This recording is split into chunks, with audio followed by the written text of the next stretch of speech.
හයි guys, එතකොට අපි කලින් වීඩියෝ එකේදී කතා කරා පොයින්ට් එස්ටිමේෂන් එක ගැන. දැන් අපි කතා කරනවා ඉන්ටර්වල් එස්ටිමේෂන් එක ගැන.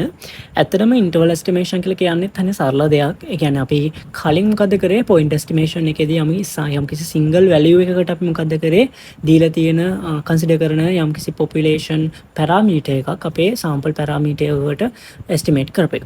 හරිද?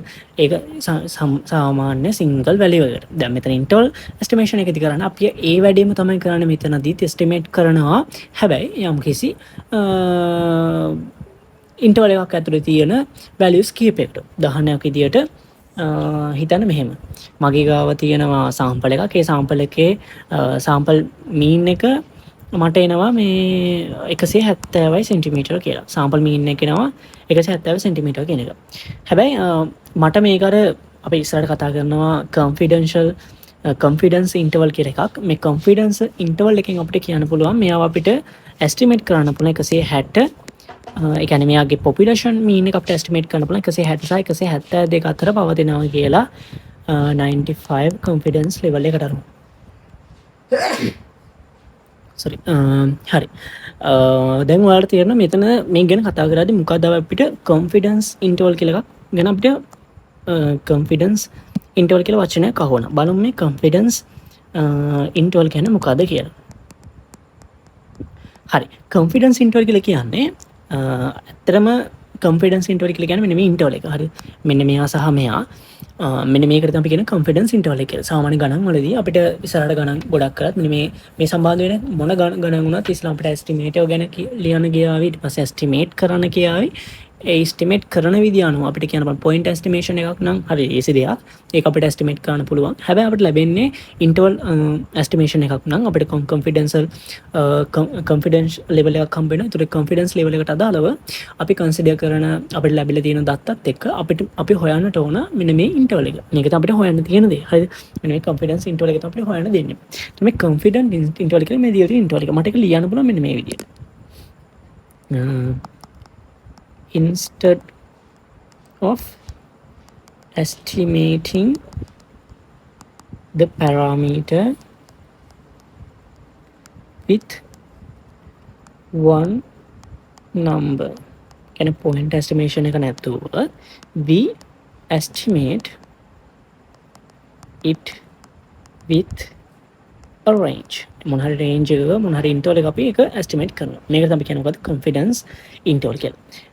සාමාන්‍ය මේ කොන්ෆිඩන්ස් ඉන්ටර්වල් එක ඇතුලේ තියෙන වැලියුස් වලට අපි කියනවා plausible values කියලා. හරි ඒක අපිට මතක නැහැ. plausible values කියලා කියන කතාවේ තේරුම තමයි අපි ගන්න කොන්ෆිඩන්ස් ඉන්ටර්වල් එක ඇතුලේ තියෙන වැලියුව. දැන් මේ කොන්ෆිඩන්ස් ඉන්ටර්වල් එකට අදාළව ඒක ඇතුලේ තියෙන වැලියුව තමයි 170 කියන්නේ. ඒතර මේක plausible value එක. හැබැයි අපි කන්සිඩර් කරොත් 157 කියන වැලියුව එක. මේක දීලා තියෙන කොන්ෆිඩන්ස් ඉන්ටර්වල් එක ඇතුලේ නෙවෙයි තියෙන්නේ. එහෙනම් මේක plausible value එකක් නෙවෙයි. හරි. ඔක ඉතින් සරල කතාවක් ඉන්ටර්වල් එස්ටිමේෂන් එක සම්බන්ධව. හරි. අපි යමු ඊගාව ඉගෙන ගන්න ඕනි කරන තියරියට. අපි මේ කතා කරමු දැන් කොන්ෆිඩන්ස් ලෙවල් එක ගැන. Confidence level. හරි. කොන්ෆිඩන්ස් ලෙවල් කියන එක අපි සාමාන්‍යයෙන් අර්ථ දක්වනවා මෙන්න මේ විදියට. the confidence level මේ ගොඩක් වටිනවා හොඳේ. confidence level is written as හරිද?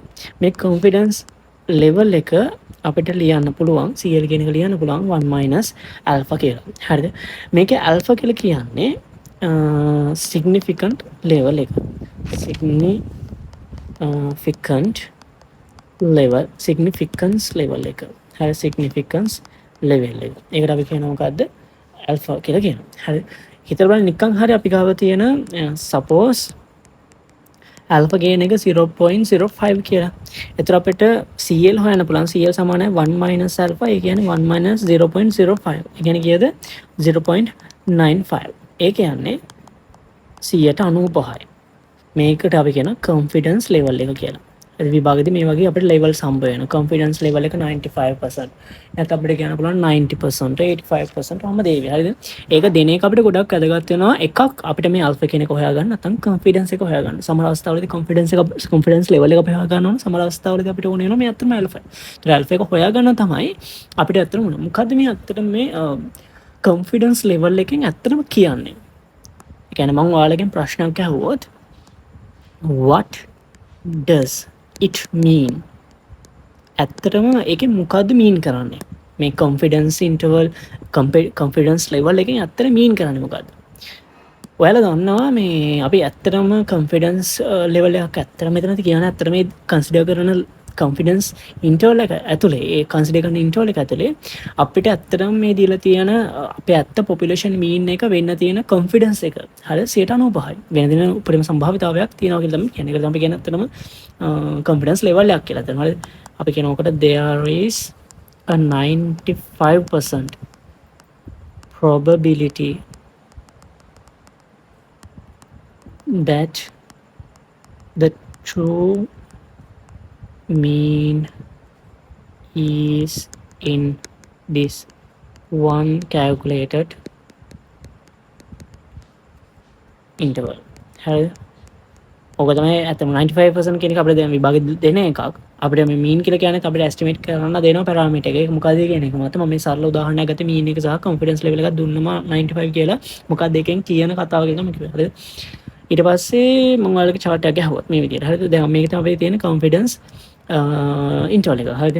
මේ අපේ කොන්ෆිඩන්ස් ඉන්ටර්වල් එකේ තියෙන lower limit එක. lower limit එක. හරිද? ඒ වගේ මේ තියෙන අපේ upper limit එක. මේ තියෙන අපේ upper limit එක, මේ තියෙන අපේ lower limit එක, මේ තියෙන අපේ point estimation එක. point estimate එක. හරි අත්තර point estimate කරොත් අපේ point estimate එක උතනට එයි. ඒතර මේ LTU මේ පරතරයට අපි කියනවා margin of error කියලා. හරිද? margin of error. අපි මේ confidence interval එක අර්ථ දක්වනවා මෙන්න මේ L සහ U කියන interval එක අතරතුර. හරිනේ. ඕක තමයි කියන්නේ margin of error සහ මොකද්ද මේ confidence interval එක අපි define කරන විදිය. එතකොට මේක තමයි confidence ඉන්ටර්වල් ඒ වගේම ඉන්ටර්වල් එස්ටිමේෂන් එකේ තියෙන සරලම කතාව ටික. ඇත්තටම මෙතනදී ඉන්ටර්වල් එස්ටිමේෂන් එකේ යටතේදී යම්කිසි ඉන්ටර්වල් එකකට අපි දීලා තියෙන වැලියුස් ටික අපි එස්ටිමේට් කරනවා. හරි සරල දෙයක්. මම හිතුවා වැඩිපුර මේකේ ගණන් එහෙම හදන්න ගියෙත් නැත්තේ ගොඩක් ලේසි නිසා මේවා. ඒ කියන්නේ පොයින්ට් එස්ටිමේෂන් එකේ නම් ගණන් ලොකුවට අවශ්‍ය වෙන එකක් නැහැ බහුතරම බලන්න හදන්න ගණන්. කොන්ෆිඩන්ස් ඉන්ටර්වල් එකෙන් ගණන් හදමු අපි. අනිවාර්යෙන් ඉන්ටර්වල් එස්ටිමේෂන් වලින් ගණන් හදන්නට ඕන. ඊට කලින් අපි අපිට ඕනි කරන තීරය තියෙනවා. අපිට එස්ටිමේට් කරන්න මීන් එක දුන්නොත්, වේරියන්ස් එක දුන්නොත්, ප්‍රොපෝර්ෂන් එක දුන්නොත් කොහොමද කොන්ෆිඩන්ස් ඉන්ටර්වල් එක හොයන්නේ? ඒකට මොන වගේ ඩිස්ට්‍රිබියුෂන්ස් ද අපි පාවිච්චි කරන්න ඕන කියන එක සහ මොන ස්ටැටිස්ටික්ස් ද පාවිච්චි කරන්න ඕන කියන එක අපි ඉස්සරහ වීඩියෝස් වලදී කතා කරමු. එතකොට ඔයාලට මේ වීඩියෝ එකේ මොන හරි ප්‍රශ්නයක් තියෙනවා නම් අනිවාර්යයෙන්ම කමෙන්ට් සෙක්ෂන් එකේ කමෙන්ට් එකක් දාන්න.